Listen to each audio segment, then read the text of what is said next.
Well, our next guest copped a torrent of criticism for posting a family photo online. It's a simple picture of a father doing his daughter's hair. This is the selfie here. The parents happen to be two black gay men. The reaction of one, hatred, homophobia and racism. Kordale and Kaleb, the two dads in the photo, Lewis, they join us live now. Good morning to you both. Good morning. Good morning. Kordale, we'll start with you. When you posted the picture online, I mean, what sort of reaction, what sort of messages were you copying? Well, at first, when we initially posted the picture, it was just, like I said, an innocent selfie that we post daily on our social media accounts.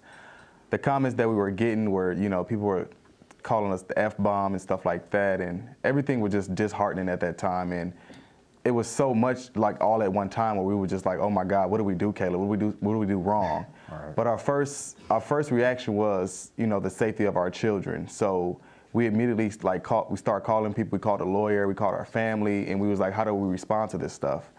And, you know, we kind of like went in a shy mode and stuff and kind of like steered away from social media and responded to reporters and stuff at the time because we wanted to make sure everything as far as our household and our environment was safe. We wanted to remain positive about it. And, I mean, Caleb, it's just revolting that you had to endure that. How did you remain positive and how did you protect your daughters from it? Easy. We have 3 kids, and that's how we remain positive. Looking into those kids' eyes and making sure that they are still happy in our household was all we needed. We knew what we did behind closed doors with our children and how we raised our children. So, I mean, that was the only way that we were to remain positive. And people are going to have their opinions about us no matter what we do or what we say, because there are a lot of people who aren't educated with homosexuals, and they think so many negative things about what we do and how we do it that it's really not the case. We're really just parents who love our children, want the best for our children, want to provide more than what we had growing up.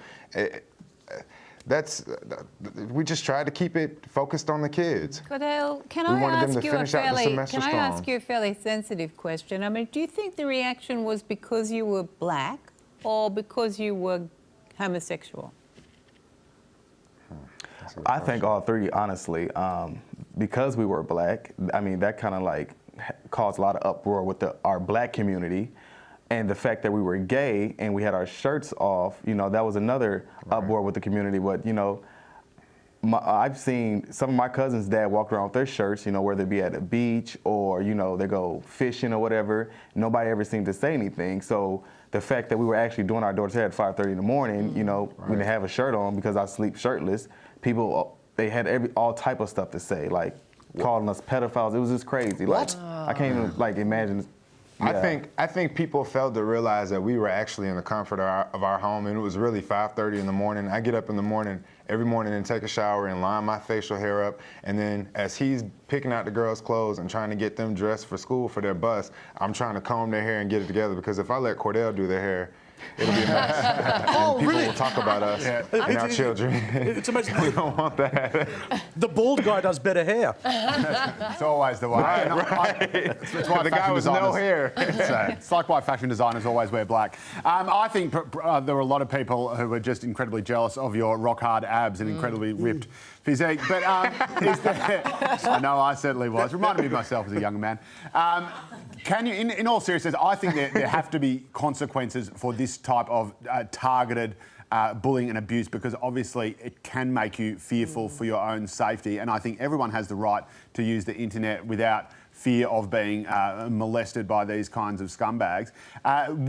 Did you at any point approach the police or approach the carrier of the social media network to see what could be done to stop it? Or did you just feel like this was something you had to cop sweet and move on? Well, no, we didn't approach the police, because this doesn't, when you look at Kordale and I, we don't look like we're 2 homosexual men or how people portray homosexual men, because we are masculine. So people are not going to approach us in the street typically and say anything about the 2 of us or about all 5 of us when we're out in public, because they think that we're just friends and we just have kids. So that's not really the case. But as in regard to social media, YouTube, we had a few videos that we posted like for Thanksgiving and for Christmas the comments were turned off so people couldn't comment because people were making derogatory comments about the kids and about our lifestyle. So, shout out to YouTube for at least taking care of the comments and not allowing everybody to read so much hate when we were trying to show a positive thing and bring awareness to the world that, hey, just because we're gay and that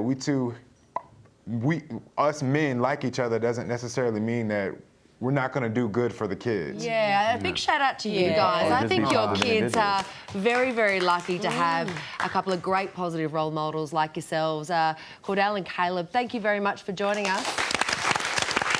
Thank you. Thank you.